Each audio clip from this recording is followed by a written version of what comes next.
हमारी आज की कहानी एक बड़े शहर से शुरू होती है। इस लड़की का नाम लिविया है जो 6 महीने के पेट से है और बदमाशों के साथ काम करती है। लिविया के 4 साथी लड़के थे जो चोरी चकारी और लूटपाट करते थे। अब कहानी अगले दिन मारिया के घर से शुरू होती है। मारिया बेहद खूबसूरत लड़की थी और वो एक मॉल में काम करती थी। वो जल्दी जल्दी तैयार होकर एक मॉल की तरफ बढ़ने लगती है। मॉल उसके घर से थोड़ा ही दूर था, इसलिए वो पैदल ही वहाँ जाया करती थी। थोड़ी ही देर बाद मारिया एक वीरान सी जगह पर पहुंच गई। लिविया के साथी लड़के भी इसी जगह पर थे और मारिया को देखकर उनकी गर्मी बढ़ जाती है। लड़के जल्दी जल्दी अपनी गाड़ी से मारिया को रोकते हैं। बदमाश लड़कों को सामने देखकर मारिया बेहद डर गई थी। वो भागने की कोशिश करती है लेकिन बदमाश लड़के उसे पकड़ लेते हैं। वो मारिया को पहले डराते धमकाते हैं और फिर उसे अपनी गाड़ी में डाल लेते हैं। अब बदमाशों की गाड़ी दौड़ती है और थोड़ी देर बाद एक जगह आकर रुक जाती है। लड़के मारिया को एक घर में ले आए थे। ये घर इनकी जान पहचान वालों का ही था जो काफी समय से खाली पड़ा था। घर में आकर चारों लड़के बारी बारी मारिया की गुफा लूटते हैं। वो उसे मारते पीटते भी हैं ताकि मारिया उनसे डर जाए और पुलिस के पास ना जाए। कुछ ही देर बाद चारों लड़के मारिया को उसी जगह फेंक देते हैं यहाँ से उन्होंने उसे उठाया था। चारों लड़कों ने अपनी गर्मी शांत करने के लिए मारिया की जिंदगी तबाह कर दी थी। मारिया जैसे तैसे अपने घर तो पहुंच गई लेकिन उसकी हालत देखकर उसके माता पिता समझ गए कि मारिया के साथ कुछ बुरा हुआ है। वो पुलिस के पास जाना चाहते थे लेकिन मारिया बदमाशों के डर से उन्हें रोक लेती है। उधर मारिया की गुफा लूटने वाले बेहद खुश थे।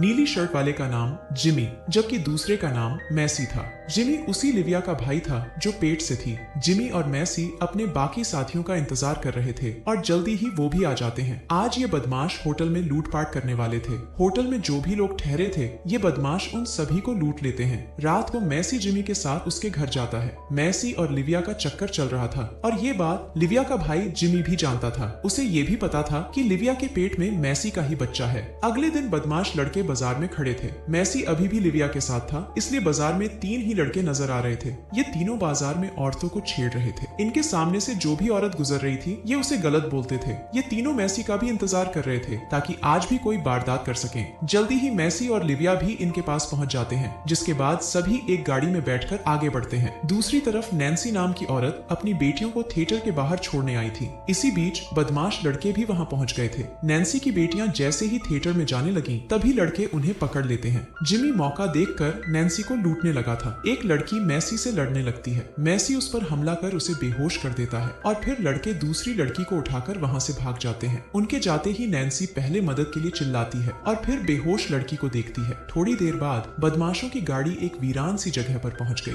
उन्होंने गाड़ी में से लड़की को भी बाहर निकाल लिया था। लड़की बेहद डरी हुई थी और चारों बदमाश लड़के उसे भूखे भेड़ियों की तरह घूर रहे थे। लड़की समझ गई थी कि उसके साथ क्या होने वाला है। वो भागने की कोशिश करती है लेकिन रोगन उसे पकड़कर धमकी देता है। इसके बाद घुंघराले बालों वाला स्टीव लड़की से कहता है कि हम सिर्फ मस्ती करना चाहते हैं। स्टीव की बात खत्म होते ही वो चारों लड़की पर टूट पड़ते हैं। लड़की चिल्ला चिल्लाकर मदद मांगती है लेकिन बदमाश उस पर जरा भी रहम नहीं करते। इसी जगह के पास एक आदमी भी आया हुआ था। उसने लड़की की चीखें सुन ली थी और उसे पता चल गया था कि लड़की के साथ जबरदस्ती हो रही है। वो जल्दी जल्दी अपनी गाड़ी में बैठकर पुलिस की तरफ भागता है ताकि लड़की को बचाया जा सके। कुछ ही देर बाद उसे जैसे ही पुलिस की गाड़ी नजर आती है तो वो उन्हें सब बता देता है। उधर लड़के भी लगभग फ्री हो चुके थे और इसी बीच पुलिस भी उनके पास पहुंच जाती है। पुलिस उन्हें पकड़ने की कोशिश तो करती है लेकिन लड़के भाग जाते हैं। दरअसल इन चारों लड़कों और लिविया की उम्र 16-17 के आसपास थी। इन्हें पता था कि वो नाबालिग हैं और अगर पुलिस उन्हें पकड़ भी लेगी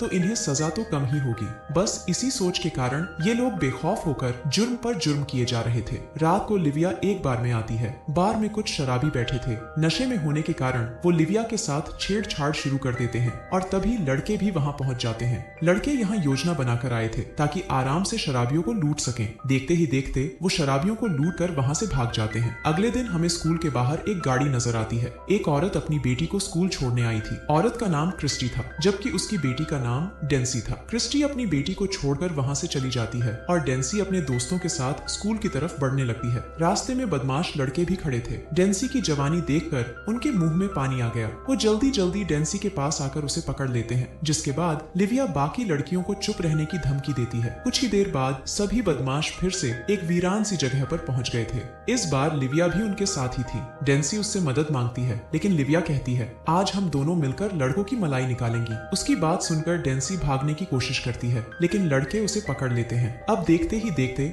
चारों लड़की पर टूट पड़ते हैं। डेंसी मदद के लिए चिल्लाती है और उसकी चीखें सुनकर लिविया बेहद खुश होती है। इस इस बार लड़के डेंसी के साथ इतनी बेरहमी करते हैं कि वो बेचारी मर ही जाती है। उधर पुलिस को भी पता चल गया था कि डेंसी को 4 लड़कों ने उठाया है। पुलिस को ये बात डेंसी के दोस्तों ने बताई थी। पुलिस हर हाल में डेंसी को बचाना और लड़कों को पकड़ना चाहती थी। पूरे शहर की पुलिस भाग दौड़ कर रही थी ताकि डेंसी को बचाया जा सके। शाम होते होते बदमाश लड़कों को भी पता चल गया कि शहर की पूरी पुलिस उन्हें ढूंढ रही है। चारों लड़के अलग अलग हो गए थे ताकि पुलिस से बच सकें। पुलिस को पहली सफलता तब मिलती है जब मैसी उनके हाथ लगता है। मैसी के पास एक गन थी, इसीलिए पुलिस ने उसे गिरफ्तार किया था। अगले दिन डेंसी की मौत की खबर सुनकर पूरा शहर गुस्से में था। पूरा शहर अपराधियों को फांसी पर देखना चाहता था और इसके लिए लोग जगह जगह जुलूस निकाल रहे थे। रात होते होते अफसर विल ने मैसी से पूछताछ शुरू कर दी। विल उससे गन के बारे में पूछ रहा था, लेकिन मैसी कुछ नहीं बताता, बल्कि विल से कहता है कि मैं बेकसूर हूँ और मैं नाबालिग भी हूँ। मैसी की बात सुनकर विल परेशान हो गया। वो मैसी की धुलाई कर सब जानना चाहता था, लेकिन मैसी की उम्र देखकर चुप कर गया था।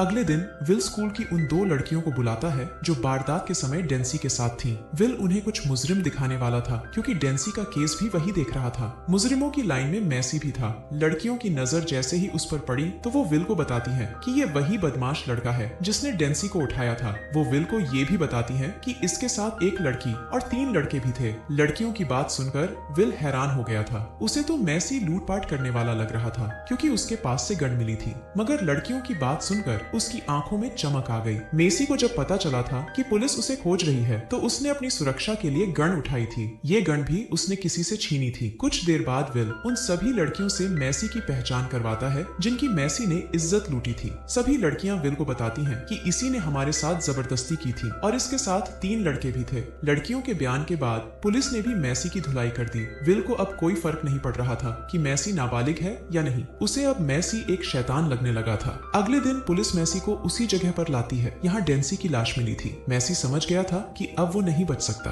वो पुलिस को सब बता देता है कि मेरे साथ 3 लड़के और एक लड़की भी थी। वैसे इन लोगों ने जिन जिन लड़कियों के साथ जबरदस्ती की थी उनकी हालत आज भी बेहद खराब थी। कुछ लड़कियों ने अपनी जान दे दी थी जबकि कुछ पागल हो चुकी थी। दूसरी तरफ जिमी और स्टीव अभी भी बाजार में खड़े औरतों को छेड़ रहे थे। वो आज जूलिया नाम की औरत का पीछा कर रहे थे। जूलिया उनसे बचने के लिए एक बिल्डिंग में छुपती है, लेकिन दोनों बदमाश उसे जल्दी ही पकड़ लेते हैं। वो जैसे ही जूलिया के साथ जबरदस्ती करने लगे तभी जूलिया स्टीव को धक्का देकर गिरा देती है। अब जिमी उस पर टूट पड़ता है और जूलिया की चीखें पास से गुजर रहा एक आदमी सुन लेता है। वो जल्दी जल्दी अंदर आकर जूलिया को बचाने लगा। वैसे जूलिया की मदद करने वाला आदमी उसी मारिया का पिता था जिसकी इज्जत इन्हीं बदमाशों ने लूटी थी। मारिया को सामने देखकर स्टीव बेहद डर गया था, जिसके बाद वो डर के मारे वहाँ से भाग जाता है। इसी बीच जिमी ने अपना चाकू निकाल लिया था। वो मारिया के पिता को मारना चाहता था, लेकिन उसे मारने के चक्कर में वो खुद ही मर जाता है। रात होते होते पुलिस स्टीव, रोगन और लिविया को भी पकड़ लेती है। पुलिस को मैसी ने ही बताया था कि तीनों बदमाश कहाँ मिल सकते हैं और उसी की मदद से पुलिस उन्हें पकड़ पाई थी। इसी के साथ इस कहानी का यही अंत हो जाता है। हमारी वीडियो देखने के लिए बहुत बहुत धन्यवाद। अगर आप ऐसी ही वीडियोस के दीवाने हैं तो प्लीज मेरे चैनल को जरूर सब्सक्राइब करें। मिलते हैं अगली वीडियो में, तब तक के लिए नमस्कार।